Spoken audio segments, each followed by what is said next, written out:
Madwar 1,250,000 euro tqasmu fost 32 proġett artistiku taħt żewġ skemi differenti, l-Art Support Scheme b'fond ta' 800,000 euro u Theatre Production Support Scheme fejn għalija ġew allokati 440,000 euro, fejn il-Gvern qed ikun ta' sostenn għal produzzjonijiet lokali.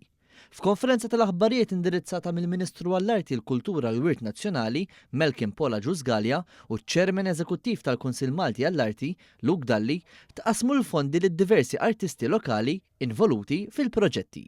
Dalli enfatizza kif din l-għajnuna tal-Gvern tqareb lill-artisti biex jimirħu fil-qasam artistiku bilan li l-qudiem is-settur jkun iżjed sostenibbli.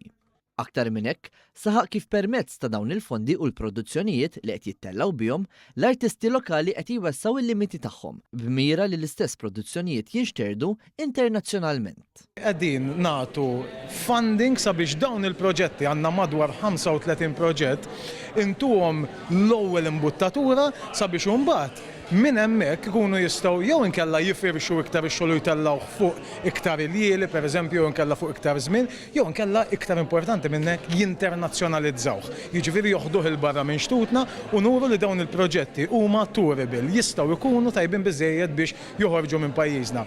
Il-Ministru Ġużgalja rimarka kif l-arti hija essenzjali fil-ħajja ta' kuljum ta' kull persuna u li l-Gvern irid jibqa' jkun ta' spalla għal dawn il-produzzjonijiet li jġibu apprezzament u tgawdija kbira mill-pubbliku li jsegwuhom. Għaliex ħaġa importanti ħafna li l-artist kemm jekk huwa artist teatrali, kemm jekk huwa artist li qed ipinġi, ipitter, jagħmel biċċa mużika, li jkollu l-poplu hemm barra li qed jieħu l-ħin biex jisimgħu, jifhmu, isaqsi u forsi jieħu ċertu messaġġi wkoll. U għalhekk hija investiment dirett mhux biss fl-artistrija, imma investiment dirett ukoll fil-poplu ġenerali li se jkun qiegħed jara dan ix-xogħol li aħna qegħdin ngħinu sabiex fl-aħħar mill-aħħar jasal hemm barra.